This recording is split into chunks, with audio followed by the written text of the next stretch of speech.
Mga kaigsuunan ko, dugay-dugay na kong nawala pagkamayor. Kung nakitaan po nako sa pagkawala nako, daghang nausab sa even the landscape, building, ang Davao by leaps and bounds has tremendously improved. Traffic is, the congestion is very serious. We might want to improve on this. Wala na tayo dalan ka, we cannot expand San Pedro. Di na tayo pwede mong guba o building sa right or left of San Pedro. That is not possible anymore. What we can do is maybe go to another place, build another city like Makati, like Manila noon. Then there is a Makati, there is a Quezon City. We build satellites. Pero matagal pa yan. In the meantime, we just have to bear with the problem. Ang ano nito is itong mga lights, traffic lights, inutil yan. Hindi talaga, hindi magagana yan. Kaya kung mag-green tapos mag-stop yan, and yet the traffic is convoluted, magsunod-sunod na, pag green, nandiyan pa rin yung mga sakyanan sa gitna. It means tao, manpower talaga. Even in Manila. So that is a solution that we might want to look into. More warm bodies, human beings to man the traffic. Only during rush hours lang naman. Maglagay tayo ng marami. Pero permanently, ilagay sila dyan. Pero during rush hours, kailangan nandyan sila to control the flow of traffic. Alam mo, isa dyan, mag-conk out, magbara, o magbanggaan.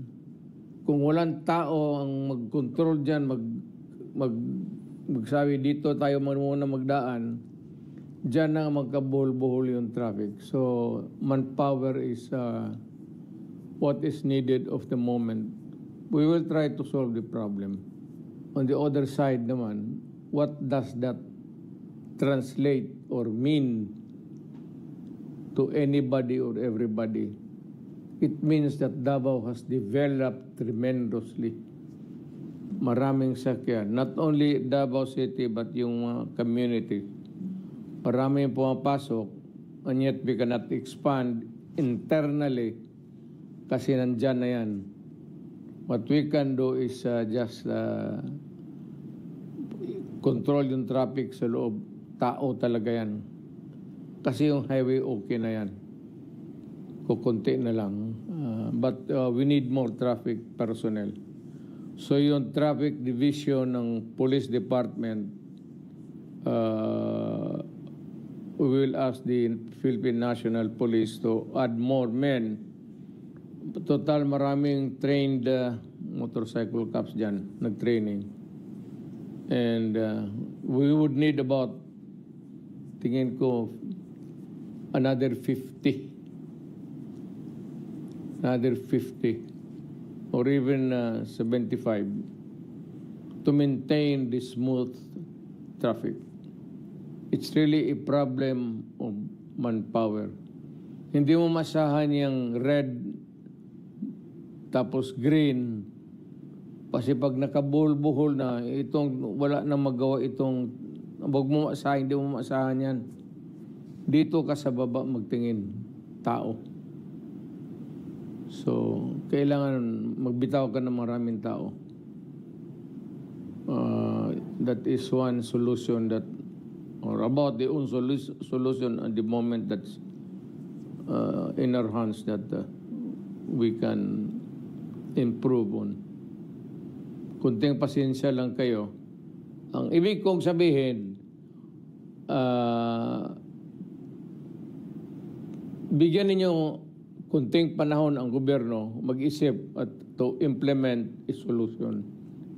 Not immediate, but as soon as possible. Parang ganun. Although synonymous yan, pero yung immediate kasi, urgent at hand, as soon as possible. Because we have to train, you have to go into the budget. Kung may pera pa ba, then train them for about a month or so. Then before we can let them go out to help maintain traffic control. Yung nakita ko. Yan ang pag-usapan natin kasi yan ang nakita kong problema. Mapag-usapan nga minsan itong style ng gobyerno. If they want something outside of hindi madala ng o kulang o hindi madala ng Congress o kulang yung flow ng sentiments, yung tawag nila ng popular will ng tao, ang nangyayari most of the time, ang ginagamit na is not convincing people on the merit, ito may problema sa ating bayan. O we try to solve it, hindi na by mga representative natin sa Congress. Shortcut na yan, ginagamit nila pera. Ayuda. Pinaparaan sa ayuda. Remember, tandaan ninyo mga Pilipino, kanang ayuda, inyo yan. May, Diyos ko po, walang tao dito sa Pilipinas o milyonaryo man o bilyonaryo na magbigay ng pera baski 1 peso sa inyo. Walang taong magagawa ng lalo na yung mga mayaman. Yang binibigay ng mga politiko, milyonaryo man o mahirap, hindi nila pera yan. Pera ninyo. Kaya kung may problema ang bayan, tapos ang issue na sa harap ninyo, you are made to choose in either referendum or plebiscite, maawa naman kayo sa anak ninyo, future generation. Isipin ninyo yung problema. Yung ibigay ninyo ng pera, kunin ninyo, kay pera ninyo yan. Hindi gago itong nag-imprinta yan sila ng pera, ipamigay. It's your money. Ninanakaw nila yan, yung iba. Yung iba naman, kagaya ng Kongreso ngayon, parang nauubos talaga ang pera ng Pilipinas. Parang tubig gastos nila. Uncontrolled use of money. Basta halos imprinta na lang, baski wala na value. Ano kasi natin, ang peso is, ang valuation niyan is gaano kalaki ang negosyo mo. Kung kagaya ng negosyo mo sa sari store, yung pera mo na papel, piso, 5 pesos or something. Kung dito ka sa mataas, 10 pesos, 50, 100. Kung dito ka naman sa taas, tag 1,000. Ganun yan. Ganun ang ekonomiya. Kung nandito ang ekonomiya natin, yan lang may ibigay natin. Kasi kung baski na bigyan kayo ng sobra-sobrang pera, yung pera mabibili ninyo, mauubos yan. Kung ganun kakapal, kasi ganun kamahal. Yung binibili mo, ganun tama lang sa bibiliin mo. Kasi nagkataas yung presyo eh.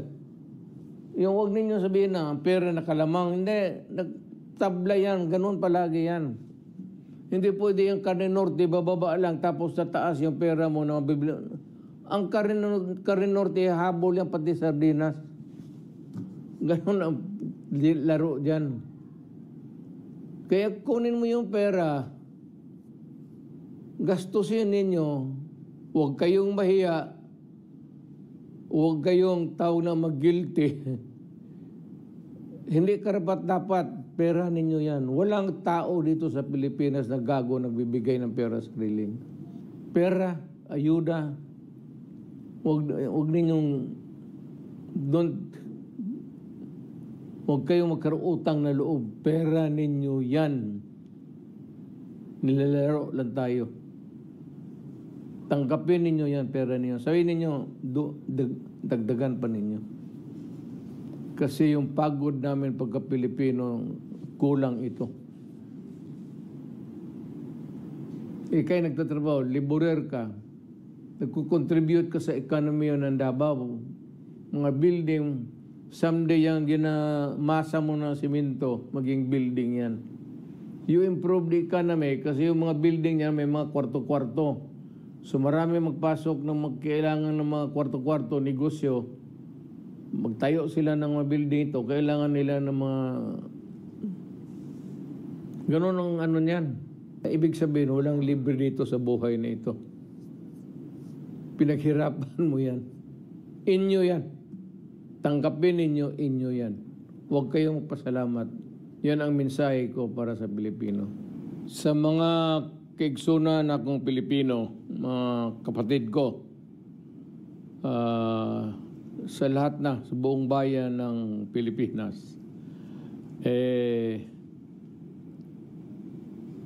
Pasko ngayon,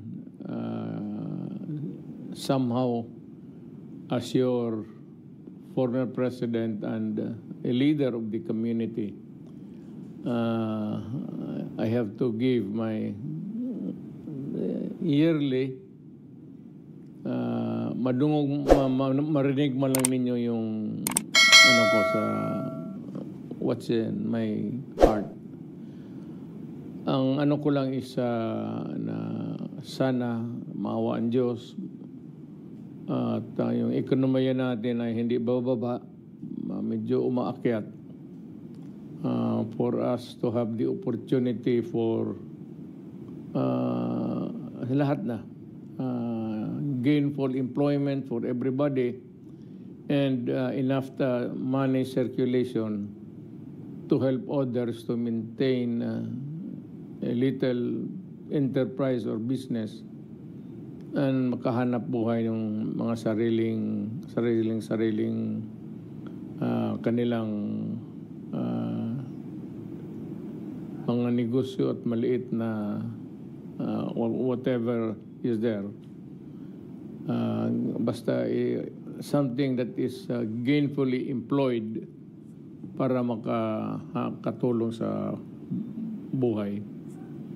So in the spirit of Christmas, I am giving this message with the hope that everybody is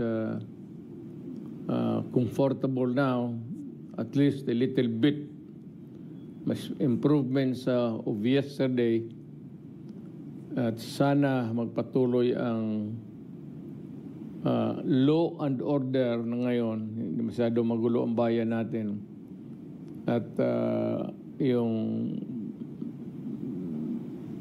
peace in the community at the very least will be maintained. So allow me to greet everybody, every Filipino, to greet you Merry Christmas and a Happy New Year. At sana itong susunod na taon ay would be better than what we have previously in the last year sa buhay natin. Hinihingi natin yan sa Diyos. Sana marinig naman tayong yung pleadings natin for peace and security for our country, and the prayer, the pleadings that the business sector will improve, and everybody, I said, gainfully employed in the year that would come ahead of us. With that, it's my fervent hope that you will have a good year sa ating buhay sa pagkapa-Pilipino natin. Again, Merry Christmas and a Happy New Year to all of you. Maraming